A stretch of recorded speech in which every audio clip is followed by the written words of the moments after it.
Kapok kayo ng isa. Expression yung cha của sư hào cái gì tôi Kan da su hao le. Đây ko mai shi da. không là mà chỉ đào vào đồng đúng này cha thì bà thân lại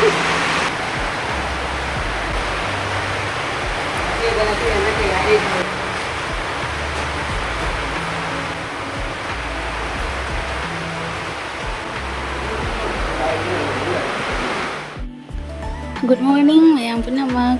Mayam ngasidi tum horokpada nongse kanna churamabanina thabokse dum haifet loselaga adugi video se lobani video se ngasidi nong chubanina nungaini aina khani mangdadi nusana samangidana mayam gyan tadabani video ka ani lay duso gyan hadi sabanina sabagi khangbodo video ga ningchangodre khani le pure mayam ado ngasidi nong chubanina thabokse sim series se ꯑꯩꯈꯣꯏꯒꯤ ꯍꯟꯗꯛ ꯗꯂꯥꯏ ꯇꯧꯈꯤꯕꯒꯤ ꯃꯊꯛꯇꯒꯤ cement ꯃꯀꯨꯞ ꯅꯨꯡ ꯑꯗꯩ ꯂꯩꯉꯣꯏ ꯑꯁꯤ ꯇꯥꯔꯛꯏ ꯃꯀꯨꯞ ꯃꯌꯥꯝꯁꯤꯅ ꯁꯤ ꯂꯣꯏ ꯄꯨꯝꯅꯃꯛ ꯂꯣꯏꯔꯦ ꯁꯤꯔꯤꯒ ꯂꯣꯏꯅ ꯑꯗꯨꯗꯣ ꯁꯤꯁꯦ ꯁꯤꯇ ꯈꯣꯠꯇꯅ ꯇꯧꯅ ꯂꯣꯏꯁꯤꯜꯂꯒꯦ ꯃꯌꯥꯝ ꯑꯗꯣ ꯉꯁꯤ ꯀꯔꯤ ꯀꯔꯤ ꯇꯧꯕ ꯉꯁꯤꯒꯤ ꯗꯦꯂꯤ ꯕ꯭ꯂꯣꯛ ꯃꯌꯥꯝ ꯌꯦꯡꯃꯤꯟꯅꯁꯤ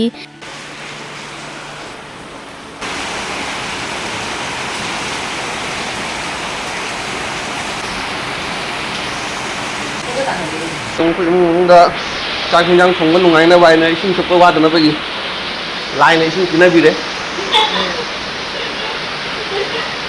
ꯁꯤꯒꯩ ꯑꯗꯨꯝ ꯊꯣꯛꯑꯒ ꯍꯤꯟꯖꯥꯡ ꯑꯗꯨꯝ ꯍꯥꯞꯄ ꯌꯥꯔꯦ ꯋꯥꯗ꯭ꯔꯦ ꯃꯣꯏ ꯇꯧꯔꯤꯁꯦ ꯌꯥꯝ ꯅꯨꯡꯉꯥꯏ ꯁꯤꯒꯩ ꯍꯦꯟꯅ ꯐꯦꯁꯤꯂꯤꯇꯤ ꯀꯌꯥꯝ ꯄꯤꯗꯣꯏꯅꯣꯕ ꯁꯦ ꯆꯥꯛꯈꯨꯝ ꯇꯥꯟꯅ ꯏꯁꯤꯡ ꯄꯤꯁꯟꯕꯤꯔꯛꯄꯤꯔꯅꯤ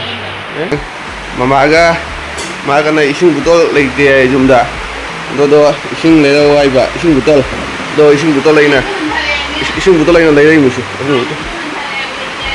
करी हाँ नहीं तो मन धारे तो नशे ले रही मुझे से हो नहीं से ज़्यादा से ना मैम ये खजी का मुझे बुतोल तो मचा मचा नहीं फिर अच्छा वो नहीं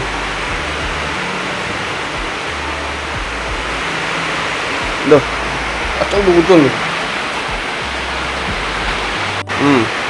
mama na hileng na kai chulo ngai da ne khamanga to ning ko ka ngai jum gi ne ko da khama the kai bu da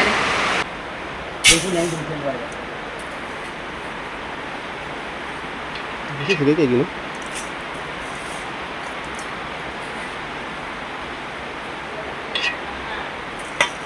Di Bahum.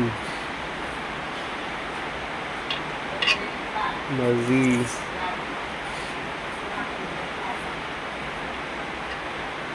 Mangga.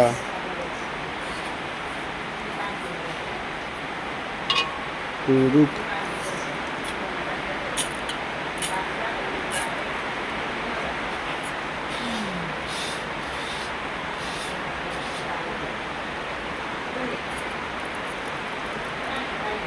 Taruk khitang ta. Taruk khitang ta. ai khoi ni yam li me am tu na ti ma taruk tang thungi khoi ni yam li ni tara da ni Ana koi. ai khoi ni tara na thoi tani ama kutu nei te kutu di gwati de lei tani ne kutu la ga tara ma thoi do ai khoi hoi di ki ni tara tani me am Cái weather sẽ yang nungai ba weather ni. Ai ta se va ra ke ai na. Ai ni dau ja de ko. Ni ra ta da ko ni. Ni da ku te ta ba ku na kun khale ye. Kena kutu lah. Ni de mane. Ni ga ni ne. Ko te kare ne nu ni chore da na. Kai chali ba. Chali hai. di wa da और मैंने असह्य रे बा बृष्टि पड़लेও problem ঠিক আছে চলো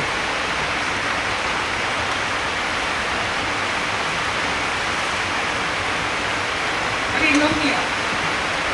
kopi ka chana ga yo si ka karon se lei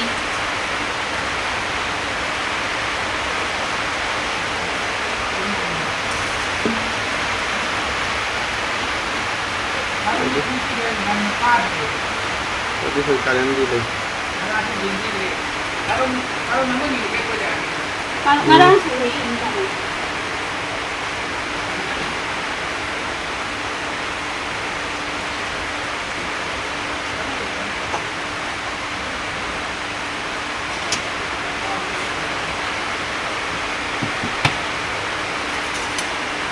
Tiang sejak deh, udah caki loh ini.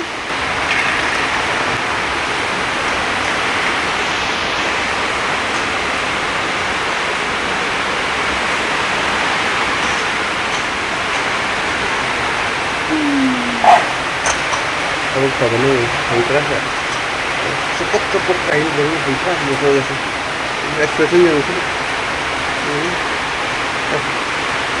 ꯆꯥꯗ꯭ꯔꯁꯨ ꯍꯥꯎꯕ ꯀꯩꯗꯤ ꯇꯧꯅꯤ ꯆꯥꯗ꯭ꯔꯁꯨ ꯍꯥꯎꯔꯦ ꯀꯔꯤ ꯊꯣꯡꯉꯔꯣꯏꯁꯤꯔ ꯊꯣꯡꯗ꯭ꯔ ꯃꯆꯤꯗ ꯍꯥꯞꯄ ꯑꯗꯨꯝ ꯂꯨꯒꯅꯤ ꯆꯥꯁꯦ ꯋꯥꯈꯜꯗ ꯑꯁꯤꯅ ꯀꯔꯤ ꯍꯥꯞꯇꯣꯏꯕ ꯅꯠꯇꯦ ꯃꯅꯥ ꯃꯁꯤꯡꯁꯨ ꯌꯥꯝ ꯍꯦꯛꯈ꯭ꯔꯦ ꯖꯕ꯭ꯔꯥ ꯖꯕ꯭ꯔꯤꯁꯨ ꯍꯦꯛꯈ꯭ꯔꯦ ꯑꯁꯤꯅ ꯃꯅꯥ ꯑꯄꯥꯛꯄ ꯁꯤꯅ ꯀꯩꯅꯣꯝ ꯍꯥꯏꯕꯅꯤꯅꯦ ꯂꯩꯈꯃꯥꯟ ꯁꯤꯅ ꯄꯥꯅ ꯃꯅꯥ ꯃꯆꯥ ꯇꯣꯅꯤꯡꯈꯣꯛ ꯄꯥꯅ ꯃꯅꯥ ꯃꯆꯥ ꯁꯤ ꯌꯦꯡꯉꯨꯅꯦ ꯈꯔ ꯀꯩꯅꯣ ꯇꯧꯔꯗꯤ ꯄꯨꯔꯥ ꯀ꯭ꯋꯥ ꯃꯅꯥ ꯑꯗꯨꯃꯥꯏꯅ ꯇꯧꯋꯤ ꯌꯦꯡꯉꯨ ꯀ꯭ꯋꯥ ꯃꯅꯥ ꯀꯩꯅꯣ ꯄꯥꯅ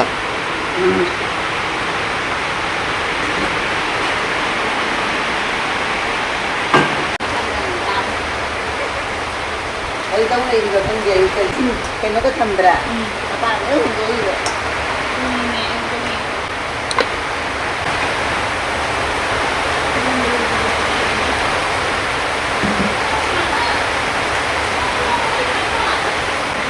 Tiga manggan HP, kue motor mapung do HP, di usoi do HP ga sina gano hari bob se HP ga siti amma ni tang tau laga do ga gi phut laga thong ge ma'am. Ei do mai na thongi.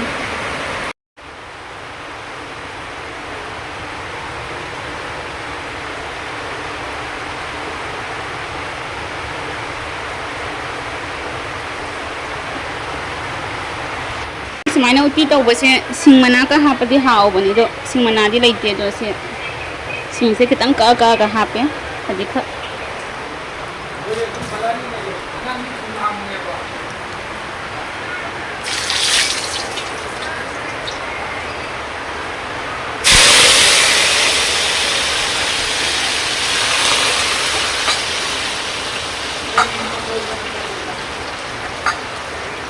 mana nusi bana lo ra je nam se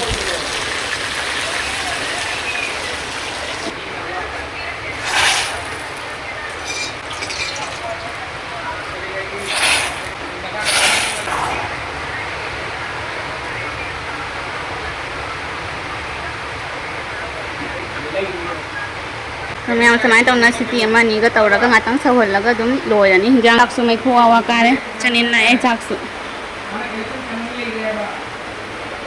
ando makin nang na bagi kari to bina bajenge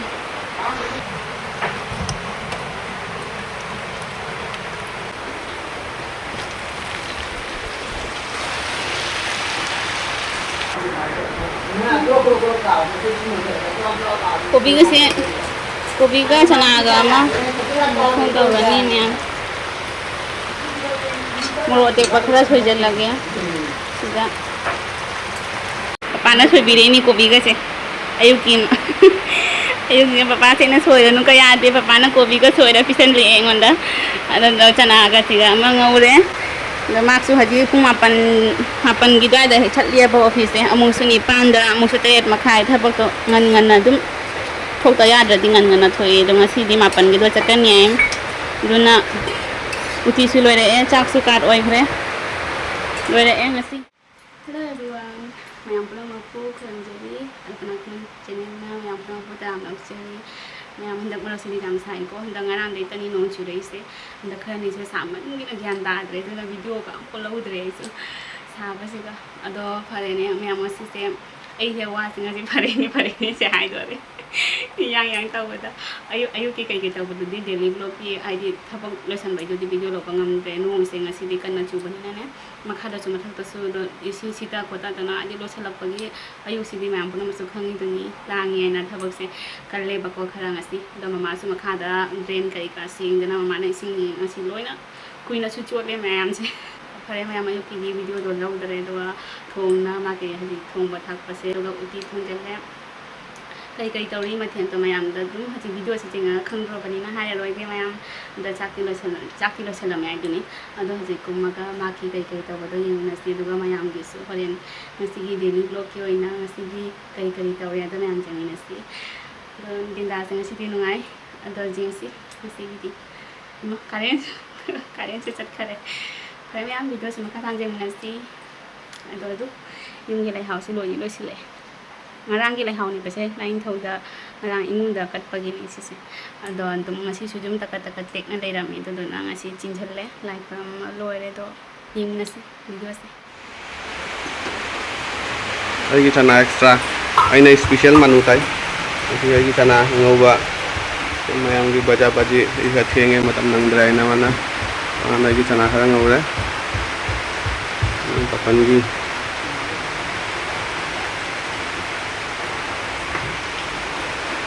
ꯑꯩꯈꯣꯏ ꯌꯨꯝꯗ ꯍꯧꯖꯤꯛ promotion ꯊꯥꯛ ꯀꯥꯔꯗꯤ ꯁꯅꯥꯒꯤ ꯄꯨꯈꯝꯗ ꯆꯥꯛ ꯄꯤꯖꯩ ꯍꯧꯖꯤꯛ ꯁꯅꯥꯒꯤ ꯄꯨꯈꯝꯗ ꯆꯥꯗꯕꯁꯦ ꯀꯀꯥꯒ ꯀꯨꯇꯨ ꯈꯛꯇ ꯉꯥꯏꯔꯦ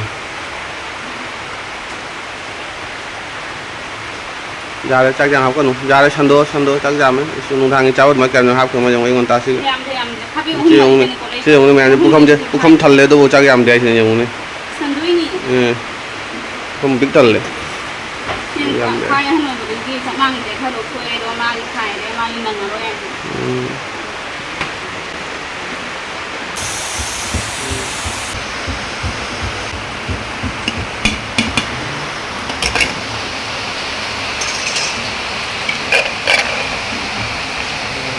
와우 내일에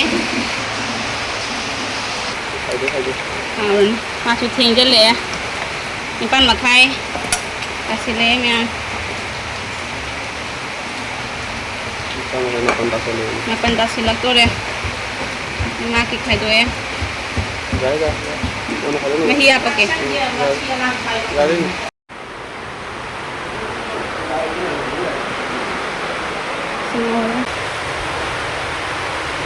ꯃꯌꯥꯝꯒꯤ ꯉꯧꯕꯒꯤꯅꯤ ꯆꯅꯥꯒ ꯀꯣꯕꯤꯒ ꯇꯧꯅ ꯃꯣꯔꯣꯛ ꯑꯇꯦꯛꯄ ꯍꯥꯞꯈ꯭ꯔꯦ ꯃꯥꯁꯨ ꯑꯣꯐꯤꯁꯀꯤ ꯇꯞꯅ ꯆꯥꯔꯤ ꯃꯥꯁꯦ ꯑꯌꯨꯛꯇꯅꯦ ꯆꯥꯛ ꯆꯥꯕꯁꯦ ꯃꯥ ꯍꯩꯅꯗꯦꯕ ꯑꯌꯨꯛꯇ ꯆꯥꯛ ꯆꯥꯕꯗ ꯑꯣꯏꯁꯨ ꯃꯥ ꯅꯨꯡꯇꯤꯒꯤ ꯑꯗꯨꯝ ꯈꯔ ꯑꯗꯨꯝ ꯆꯥꯖꯩ ꯈꯤꯇꯪ ꯍꯥꯏꯗꯤ ꯆꯠꯐꯝ ꯂꯩꯔꯁꯨ ꯑꯁꯥꯕꯗꯣ ꯆꯥꯔ ꯆꯠꯂꯗꯤ ꯐꯩꯌꯦꯅ ꯁꯤꯗ ꯂꯩꯔꯦ ꯎꯇꯤꯒ ꯀꯥꯔꯣꯟ ꯑꯃ ꯉꯧꯔꯦ ꯑꯗꯩ ꯆꯅꯥꯁꯤꯁꯨ ꯈꯔ ꯀꯦꯝꯅ ꯉꯧꯔꯦ ꯁꯤꯅ ꯉꯥ ꯊꯥꯎꯅꯤ ꯑꯗꯣ ꯉꯁꯤ ꯉꯥꯗꯤ ꯌꯥꯎꯗ꯭ꯔꯦ ꯃꯌꯥꯝ ꯑꯗꯣ ꯉꯁꯤ ꯅꯣꯡ ꯆꯨꯕꯅꯤꯅ ꯃꯩꯇꯩꯒꯤ ꯃꯊꯦꯜ ꯑꯣꯏꯅ ꯇꯧꯔꯦ ꯑꯗꯣ ꯃꯥ ꯁꯤꯡꯖꯨꯁꯦ ꯅꯪꯗ꯭ꯔꯦ ꯁꯤꯡꯖꯨꯁꯦ ꯁꯤꯗ ꯁꯣꯏꯔꯦꯕ ꯄꯨꯡ 8ꯒꯤꯅꯤꯅ 8 ꯅꯪꯅꯕ ꯃꯊꯦꯜ ꯃꯌꯥꯝꯁꯦ ꯍꯣꯠꯅꯕꯗꯣ ꯅꯪꯗ꯭ꯔꯦ ꯍꯥꯎꯕ꯭ꯔꯣ ꯑꯗꯣ ꯀꯃꯥꯏꯅ ꯇꯧꯒꯦ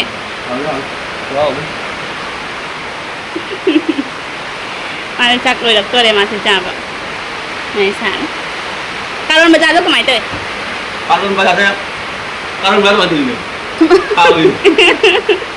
ꯊꯨꯝ ꯅꯝꯕ꯭ꯔꯥ ꯌꯥꯝꯅ ꯇꯧꯅꯅꯦ ꯇꯧꯔꯤꯕ ꯀꯥꯔꯣꯟ ꯕꯖꯥꯔꯁꯦ ꯑꯩꯅꯅꯦ ꯊꯨꯝ ꯍꯥꯞꯄꯒ ꯐꯨꯠꯂꯒ ꯑꯗꯨꯒ ꯑꯩꯒꯤ ꯉꯧꯕꯤꯔꯦ ꯇꯪꯉꯥꯏ ꯇꯧꯕꯁꯦ ꯍꯥꯎꯕꯅꯤ ꯑꯗꯣ ꯃꯌꯥꯝꯒꯤꯁꯨ ꯂꯣꯏꯔꯛꯑꯦ ꯑꯉꯧꯕ ꯑꯗꯩ ꯑꯇꯩ ꯀꯩ ꯇꯧꯗꯣꯏꯅꯣꯁꯦ ꯃꯌꯥꯝ ꯑꯩꯁꯨ ꯈꯪꯗ꯭ꯔꯤ ꯑꯌꯨꯛꯁꯦ ꯂꯥꯡꯉꯦꯕ ꯃꯌꯥꯝ ꯅꯣꯡꯁꯦ ꯉꯁꯤꯁꯨ ꯑꯌꯨꯛꯇꯩ ꯀꯟꯅ ꯆꯨꯊꯔꯤ ꯑꯌꯨꯛꯇꯩꯁꯨ ꯂꯥꯡꯉꯩꯅꯤ ꯃꯃꯥꯁꯨ ꯁꯤꯒ ꯁꯤꯒꯤ ꯗ꯭ꯔꯦꯟꯁꯦ ꯑꯁꯤꯁꯦ ꯄꯨꯔꯥ ꯔꯥꯎꯟꯁꯦ ꯆꯥꯎꯋꯤꯅꯀꯣ ꯁꯤ ꯁꯣꯟ ꯃꯅꯤꯡꯗꯒꯤ ꯁꯤꯁꯦ ꯃꯅꯥ ꯃꯁꯤꯡ ꯇꯥꯕꯒꯤ ꯖꯕ꯭ꯔꯥ ꯃꯌꯥꯝꯗꯣ ꯑꯗꯨꯗꯨꯁꯨ ꯁꯦꯡ ꯈꯣꯠꯇꯅ ꯃꯃꯥꯅ ꯇꯧꯔꯛꯏꯅꯤ ꯑꯗꯒꯤ ꯃꯈꯥꯁꯨ ꯃꯊꯛꯁꯨ ꯂꯣꯏꯁꯤꯜꯂꯦ ꯅꯣꯡ ꯆꯨꯕꯅꯤꯅ ꯊꯕꯛꯇꯣ ꯀꯜꯂꯦ ꯃꯌꯥꯝ ꯑꯗꯣ ꯑꯗꯨꯝ ꯍꯣꯏꯅꯦ ꯑꯗꯨꯒꯤ ꯉꯁꯥꯏ ꯚꯤꯗꯤꯑꯣꯒꯗꯤ ꯑꯃꯐꯥꯎ ꯇꯧꯗ꯭ꯔꯦ ꯑꯗꯩ ꯑꯌꯨꯛꯅꯤꯅ ꯂꯥꯡꯉꯦꯕ ꯊꯕꯛ ꯑꯌꯨꯛꯀꯤ ꯂꯣꯏꯁꯤꯟꯕꯒꯤꯅꯦ ꯑꯌꯨꯛꯁꯦ ꯌꯥꯝ ꯂꯥꯡꯉꯦ ꯃꯌꯥꯝ ꯃꯌꯥꯝ ꯄꯨꯝꯅꯃꯛꯀꯤꯁꯨ ꯑꯌꯨꯛꯁꯦ ꯂꯥꯡꯉꯝꯒꯅꯤ ꯃꯥꯒꯤꯁꯨ ꯃꯥꯅ ꯑꯣꯐꯤꯁꯀꯤ ꯊꯣꯛꯈ꯭ꯔꯒꯗꯤ ꯑꯗꯨꯗꯩꯗꯤ ꯏꯪꯊꯔꯛꯑꯅꯤ ꯃꯌꯥꯝꯒꯤ ꯆꯥꯅꯕꯩ ꯃꯨ ꯇꯧꯔꯛꯑꯅꯤ ꯇꯧꯔꯤꯁꯤꯒꯤ ꯑꯃꯨꯛ ꯃꯌꯥꯝꯁꯦ ꯁꯤꯔꯤꯁꯦ ꯏꯁꯤꯡ ꯂꯣꯏ ꯇꯥꯔꯦ ꯍꯟꯗꯛꯇ ꯂꯥꯏ ꯍꯩꯕꯒꯤ ꯃꯊꯛꯇꯒꯤ ꯇꯥꯔꯛꯏꯅꯤ ꯇꯧꯔꯤꯁꯤꯒꯤ ꯑꯃꯨꯛ ꯑꯌꯨꯛꯇ ꯁꯤꯁꯦ ꯁꯤꯔꯤꯒꯁꯦ ꯂꯣꯏ ꯄꯨꯝꯅꯃꯛ ꯁꯤꯠꯇꯔꯝꯃꯤꯅꯤ ꯉꯁꯥꯏ ꯃꯈꯥꯗ ꯃꯊꯛꯇꯒꯤ ꯁꯤꯃꯦꯟꯒꯤ ꯃꯥꯏ ꯃꯀꯨꯞꯀ ꯑꯗꯨꯒ ꯑꯩꯒꯤ ꯀꯔꯤ ꯍꯥꯏ ꯁꯤꯃꯦꯟꯒꯤ ꯂꯩꯉꯣꯏ ꯀꯔꯤ ꯀꯔꯥ ꯁꯤꯗ ꯈꯔ ꯇꯥꯔꯛꯏꯕ ꯃꯊꯛꯇꯩ ꯑꯗꯨꯗꯨꯅ ꯁꯤꯔꯤ ꯃꯌꯥꯝꯁꯦ ꯉꯁꯥꯏꯇ ꯂꯣꯏꯁꯤꯜꯂꯝꯃꯤꯅꯤ ꯁꯤꯠꯇꯔꯝꯕꯩ ꯍꯧꯖꯤꯛ ꯈꯤꯇꯪ ꯂꯩꯗꯨ ꯂꯩꯉꯣꯏꯁꯦ ꯃꯤ ꯃꯌꯥꯝ ꯑꯌꯨꯛꯁꯤꯗꯤ ꯄꯨꯔꯥ ꯍꯥꯊꯨ ꯇꯧꯕꯗ ꯂꯥꯡꯉꯦ ꯌꯥꯝꯅ ꯂꯩꯁꯤꯗꯤ ꯉꯁꯥꯏ ꯃꯃꯥꯅ ꯃꯥ ꯆꯣꯠꯂꯤꯉꯩꯗ ꯇꯨꯂꯁꯤ ꯕꯣꯟꯁꯦ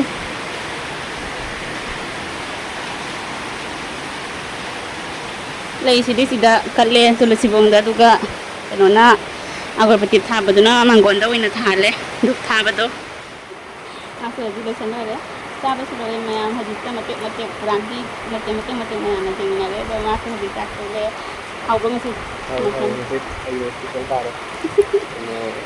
ꯃꯌꯥꯝꯒꯤꯗꯤ ꯀꯥꯔꯣꯟ ꯕꯖꯥꯔ ꯌꯥꯎꯔꯣꯏꯗꯣꯏꯅꯤ ꯃꯥꯒꯤꯗꯤ ꯃꯥ ꯀꯥꯔꯣꯟꯁꯨ ꯄꯥꯝꯃꯦꯕ ꯌꯥꯝꯅ ꯑꯗꯨꯅ ꯀꯥꯔꯣꯟꯗꯣ ꯇꯧꯕꯤꯔꯦ ꯑꯗ ꯃꯥ ꯁꯣꯝꯒꯤ ꯃꯥ ꯀꯣꯕꯤꯒ ꯆꯅꯥꯒ ꯉꯧꯕꯁꯨ ꯃꯥ ꯄꯥꯝꯁꯟꯗꯦꯕ ꯑꯗꯨꯅ ꯀꯥꯔꯣꯟꯗꯨꯅ ꯑꯄꯥꯝꯕꯅꯤ ꯃꯥꯒꯤ ꯇꯧꯕꯤꯔꯦꯗꯅ ꯑꯗꯨ ꯃꯌꯥꯝ ꯂꯣꯏꯔꯦ ꯃꯥꯁꯨ ꯍꯧꯖꯤꯛ ꯊꯣꯛꯄꯗꯤ ꯇꯧꯔꯦ pung mapan kita sila magi mapan do koi atau mapan setang hela ko dum koi ado amusu tariat ipan gyam tade nong magi dum ngan na pagi sila ina ko ado pare nong su churi masu chatore video se dum kha tan jing ni si ai su ma thagat pado hongda dana lai ren nang an tawde matam do ai kilang padina ma thokraga ai su ki se sindoga pi ama mu se laga duga chana bugi ama tawrani ayukidi kana tawdre ai isingudi thakare adu chapa se kana tawre adi dum ma thokraga isu dum kai yong ma charani breakfast tawraga tawrigi barogi chapa to kana da lunch ki do mayam adi mung beng wen tawjara jong na se sai dagi tawroi ni se nong se mayam adu ai gi dum da se anau ba ai na se luhongam dai khani dum tha ahum mari mamang gi duga ina lonjaba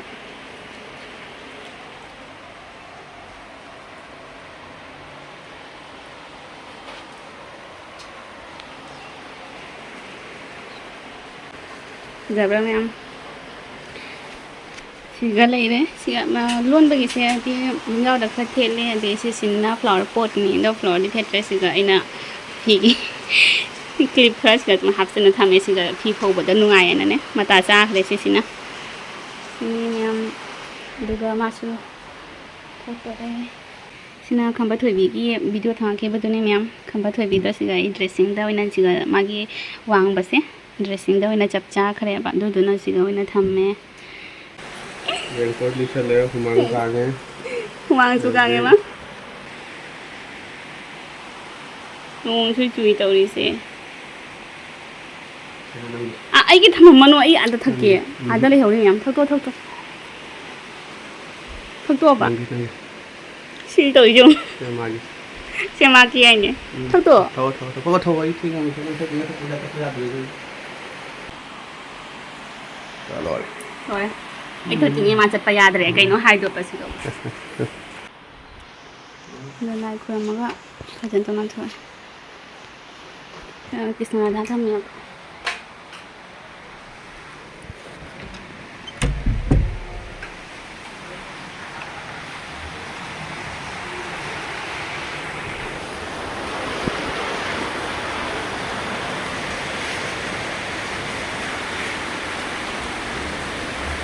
lo đấy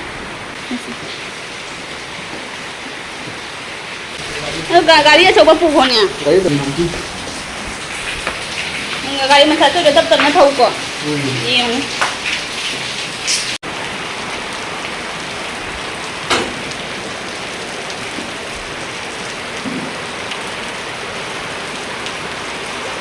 hàng ngày nông sản mà yam sa thì phải tôi nông sẽ chịu từ là số hàng tầng ấy chịu gì ní ngaran na khara phai no ngaran di kitang bo hang yang si di hang dri am bo ta bro lai khoi ma chalo phajana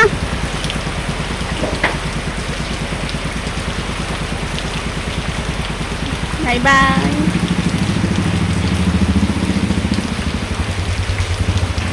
Isu lagi ma'am hajing matang khalaga ai tu lai khram bagi phi se ama mo honga kumage duga chana bai kai kai do chenga ke ma'am ya phải màn đâu chỉ cái lấy màn đâu đã dừng thôi đồng nè phải màn đâu chỉ cái hạp xử lý vào đã mà trước cái thằng tên đi làm giàu rồi chứ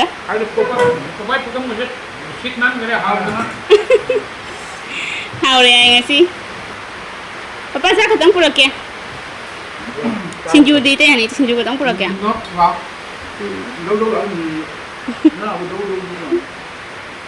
sinju papa nó sẽ bị ra mini misalnya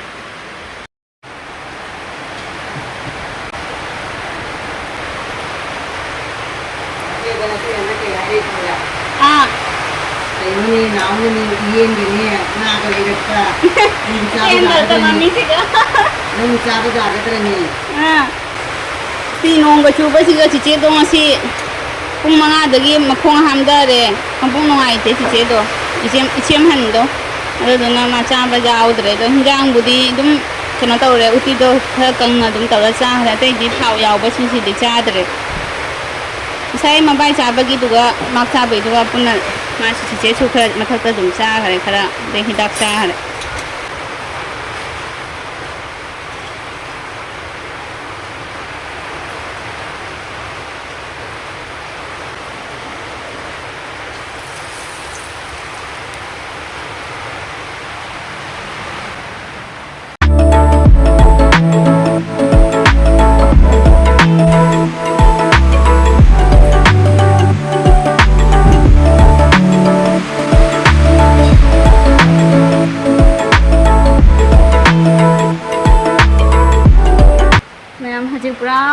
pura loijare haji mathen singse sina motor mapum utini thamina singgi ga thumya pingari ga ama tawre sida da lesina angauga leire mangthong leire sina singgi ma leire tabi ma chi age tawre le sina tabi ma leire chikada boli na alu bora ama taw ado mamang da mo yang minarasi kana kana no ito hello ma'am ma'am ako'y mamang sa thangat kare ahang go ina ako'y gi thang ako'y sina ani subani adana hangin mo bang na ngagi mathel da oire do ako'y gi sina mera ne studi na tre mate gi mathel hai ta re manipuri recipes mata nai re hanja kare kai kai mathel na do manthau mama no bi su ja re school hedi ka halai ma adana mata cha re school hedi ka halai lucky ke lucky ada me ana khacha ba se ho je la bi nung chu chu ye ba nung he kan na chu na wa se kan na nga ni ta na roi dai na sai me ma khon je maning da gi yam na ho pe ni ai nung chu ba ka phien gi ma khon la chu na yam na dum gi ma to du ko ni ko la ge khacha ba Ini kayak ni mencak pun kena ni. Ini dengan ini apa tu ada air menginjang pun agak tahu jadi ni. Ini di muka siapa ini? Oh ini ini. Ako'y gi masih nung chu ba sina ti ya mata cha re ako'y ngang da gi nung chu ba do hai ba mama da ai kuma kala uti the taw ga da ne na mama na ngasi taw sia ina nung chu dra di ai mama na nung chu do ni ai ngasi Ini net dah ini. ne ta chu do ni hai mi chu do ni ne ado pare na hai gi nung cha cha ba ga Ini jam tani ni. je chu khong hang ni ya ma na ba de khong hang ma na ma chu tan taw de ti bu ti ga an tong ma cha ne ba ti he đâu đây Yang je mẹ này út ra có phụ được cái Yang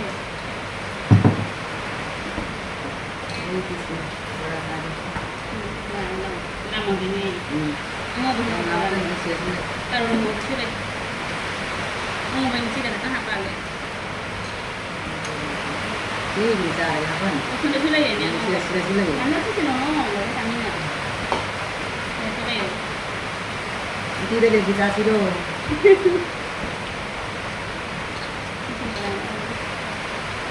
Mungkin sih yang paham macam bubur lah gitu. Kamu tidak mau nggak tidur. Mana sih paham ni? Kalau itu boleh. Nggak song gitu.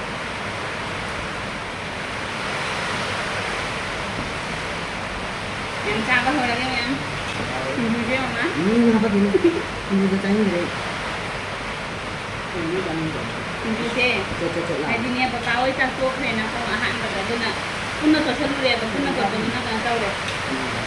Ai tahu dah dia hilang betul kan? Mau pun mau itu, tapi hendak singkir seperti ni. Belah hồi cha là mày là không xào rồi nó hỏng nha. Chào.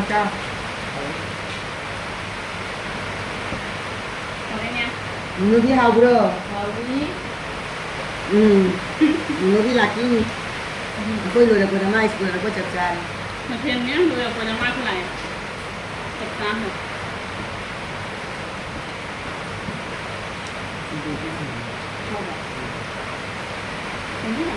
Nuang nama nuang cuci benar.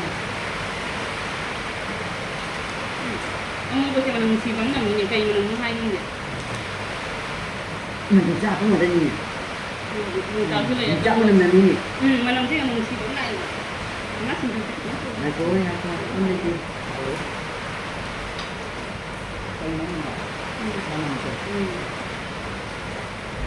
Nah, aku kan lagi sini. Kita tak boleh.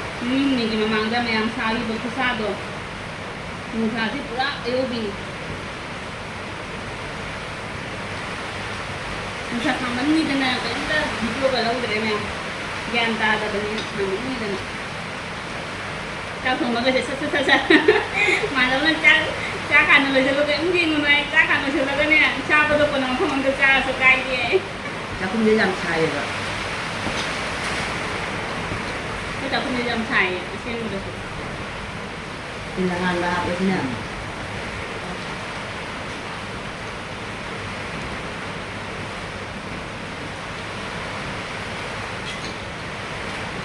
Tunggu tunjuk aku na. Tahu? Jadi.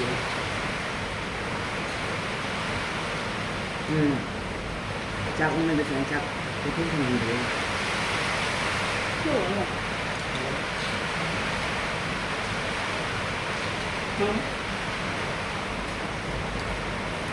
Ini dia kali dah kan dia hanya dia je. mà ăn không như này được đi già đi đó nhà phải được đi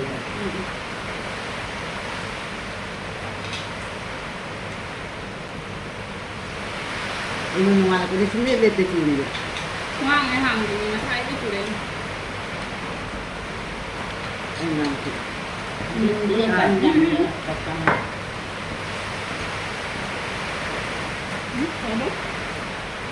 nhưng dia kan yang makan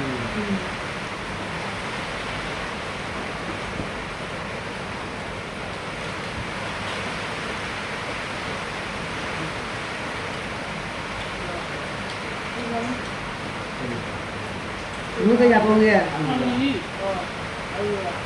Nó thì nhớ rồi. Mình lấy cái máy thay được rồi.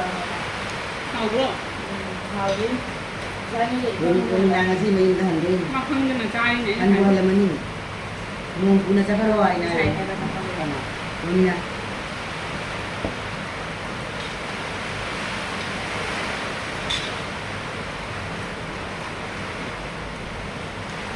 Mà không vô đây là nuôi có vào đâu rồi. Nó không có kịp.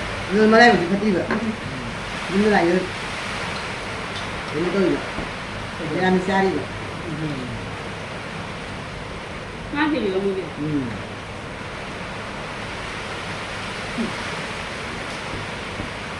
Nó có cái gì rồi. Nó làm từ ngoài chứ. Cho nên Sụt đau bao giờ đi mà. Mà chứ không có cái gì vậy. cho nên Sa sabi ng buhay. Không phải được. Không. nó có gì. Khác gì nữa. Thế nó mà là khác đây. Kayo na tayo ba sabi? Con nó không không được. Nó khác Ang đi. sabi daw din niya. Con phải được rồi sẽ. Yung talo. Hầu thì nhiều, bác hình như. Sa. Cả luôn rồi. Làm mấy tàu để mua mà thì mày làm thì nó. Sao bây giờ không được tiền. Thời cái tàu.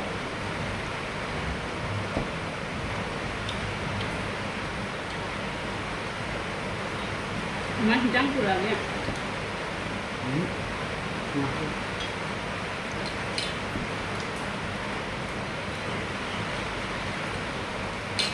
Usoy dia. Musim na lang ang usoy. Musim na ba trabaho dito ba? Thì một cái. Sunong tayo usoy. Udah sama jalan berani.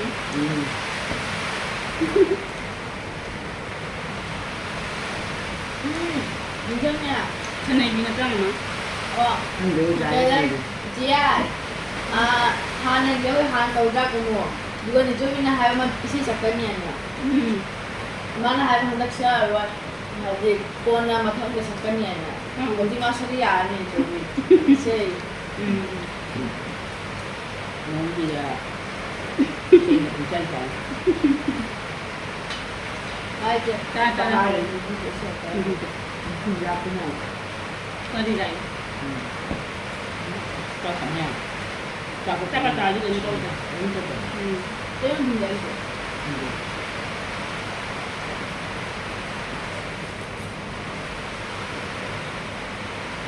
Hindi ka nang gawin mo. Mình rồi. Hindi ko dai. Mà thì mình hindi rồi đi. Yang pandai.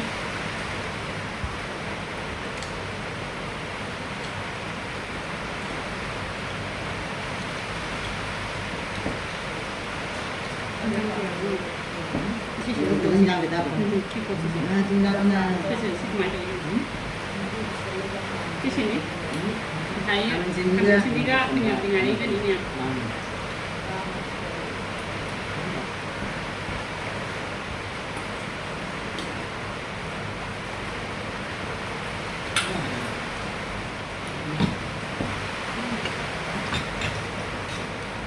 Itu kenapa?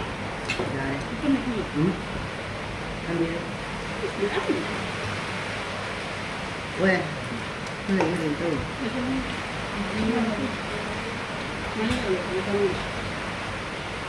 Pakukal ang doksan nila. Kena sentuh. Nangis kami gitu.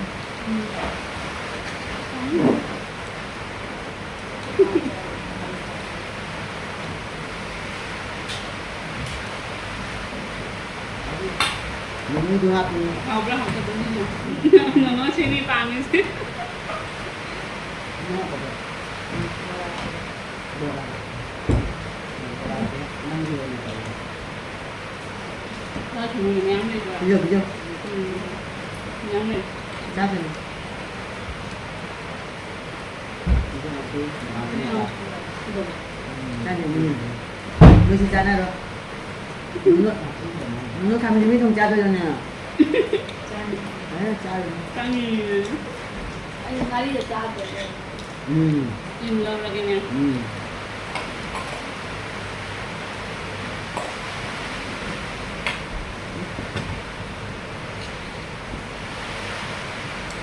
Dah kau tu. Kami tu dah tangan dah ni. 네. Mama gi dinga si han mani mama se smai ta basi ta gan dia ba. Mama dinga si han mani. Hangai smai na ngor dia tu je pang je ya ni mama ki cha dia ko. Nanti na dia na nasi dina. Na. Bawa. Kan ni ni yang pang ni ba. Dia punya ni dua chung sa sang na ki ni.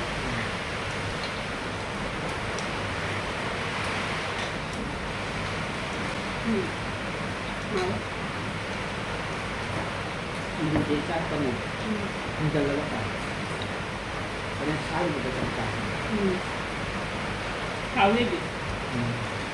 Cakap apa?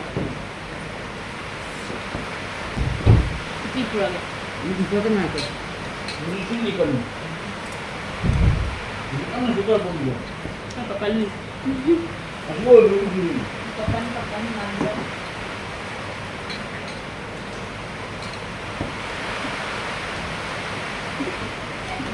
Mungkin kita lah pak. Asal lu.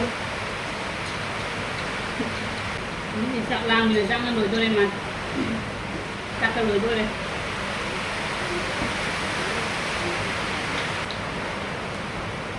Wah, kamu ngang di mana? Dia itu mengangi mak mengang je. Wah, ini kali orang sekolah kayak gitu ini.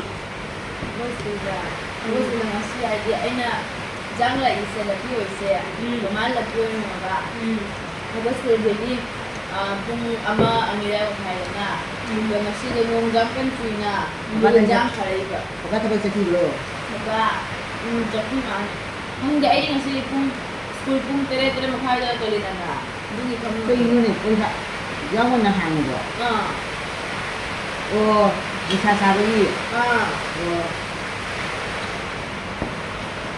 Urus punya. Sasang dia tidak pada yang karo. kamu tuh ganti pun ke school berapa Dua. Depois disso, uma coisa. Emana ako ay family chemical na rin. Dua ini pasal dia.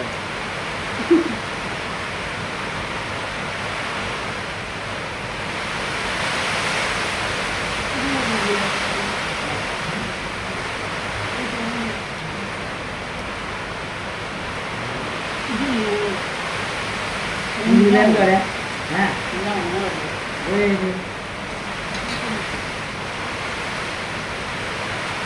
Bagus sudah pikir dah ni. Bagus pikir dah. Satu tiga kan. Ini dulu dia. Itu. Kau kena apa ni? नहीं मैं यहाँ में लेकिन Ini ni. Kau ni cara apa? Masa ada tadi.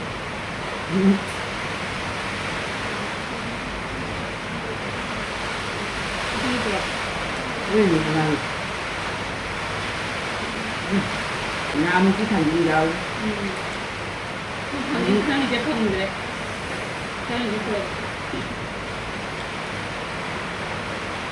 Itu di mana kau tahu? Bukan kau saya. Itu juga. Ini ni. Itu juga main.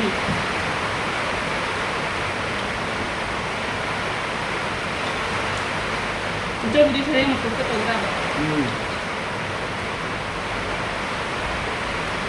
Saya mau pun dah.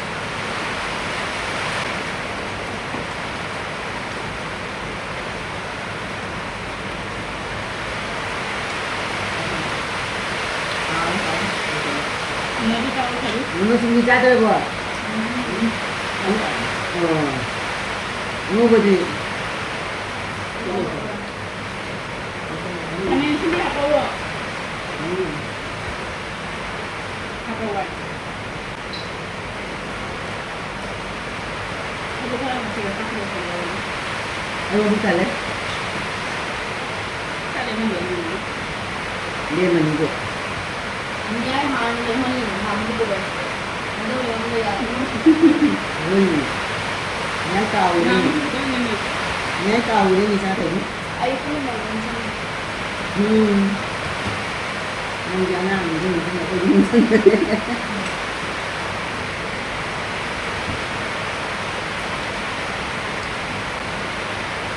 Ano di? Sabi ko yan.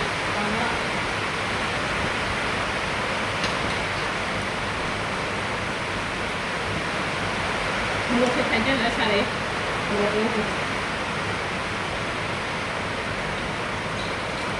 Nó mua nó sao rồi? Mauti ka ba ni? Không biết đấy. Masu. Nó mà không nhớ không. Uti ka ba ni? Uti jam na to. Nhưng mà chắc cũng là không được. Ah, ano na. Ano? Ano na? Ako rin. Đúng là bệnh. Nabi? Uti ka lang. Mà nó cũng đỡ đi mà.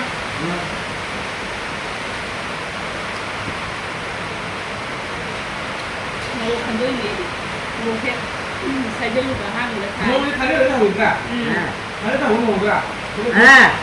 Anh cái bé hồi với nó một rai cả. Jadi punya sini ya. Itehan! Ay na kanitalo yung mga ngurusin sana hori na try na tali. Ay itu tadi ni ya. Ay macam tadi. Ay siya nahahin ba han na dahawin tali ni ba sari na kandore ba. Hangga dito rin na try ay mo irang ni. Mo yung hangga dito na try han. Ya itu same dia na. ni. Kasi ko kung tangay ni. Itu makanya nih. Ini.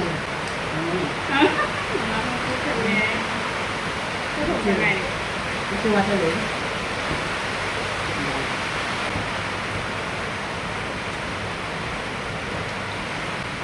Abi ngamar oi gua matoy ngamar oi. Ngamar oi boy.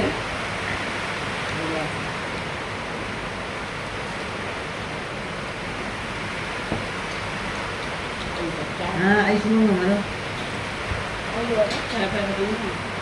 Ay first. Ay pass, ay saya pass. Alum itu udah tayo na.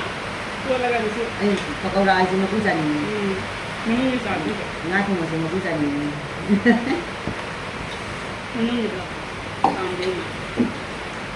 Apa mo lagi?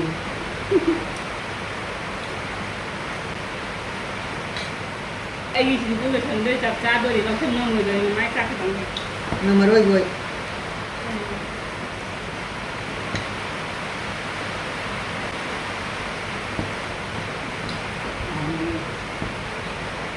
Ay no nga si Jahan tetap tidak. Mudi mang tau ilang dia ni. Eh di sabi ko kaya ako mo da trabaho ni. Ako mo da dulo doon ni.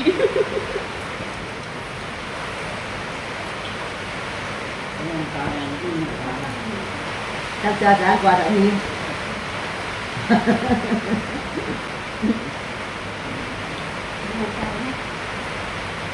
Go. Ano na to? Ito kung tao na hulak kay ma'am. Ngam ba din ka? 1, 2, 3, go. Number okay. Number the good. Sipi ay na. Ya kumun go kulosi. Chị cùng thôi.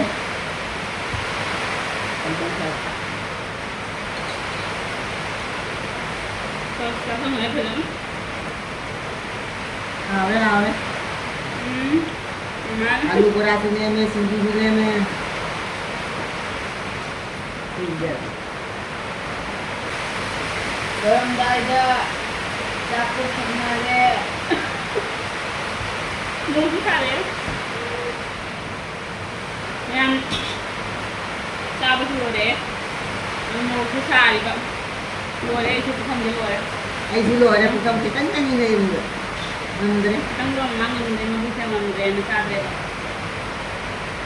ꯏꯃꯥ ꯅꯣꯅꯣꯅ ꯁꯝ ꯂꯩꯔꯤ ꯀꯩꯒꯤꯅꯣꯅꯦ ꯄꯨꯈꯝꯗꯨꯒ ꯑꯣ ꯇꯧꯔꯦ ꯈꯔꯒ ꯆꯥꯛ ꯃꯃꯨꯠ ꯊꯜꯂꯕ ꯁꯤꯒ ꯑꯗꯨ ꯍꯜꯂꯛꯄꯁꯦ ꯑꯣꯗꯣꯔꯦ ꯍꯥꯏ ꯀꯣꯁꯤꯁꯨ ꯆꯥꯏꯌꯦ ꯀꯣꯁꯤꯁꯨ ꯂꯣꯏꯔꯦ ꯃꯃꯥꯁꯨ ꯀ꯭ꯋꯥ ꯆꯥꯅꯤꯡꯕꯅ ꯂꯣꯏꯔꯦ ꯃꯃꯥ Bye bye. ꯃꯃꯥꯅꯦ ꯆꯥꯛ ꯊꯣꯛꯂꯛꯄꯒꯅꯦ ꯃꯃꯥꯒ ꯈꯨꯠ ꯍꯥꯝꯃꯒ ꯀ꯭ꯋꯥ ꯆꯥ ꯆꯠꯂꯦꯕ ꯑꯗꯨꯅ ꯃꯃꯥ ꯌꯧꯍꯟꯅꯤꯡꯕꯅ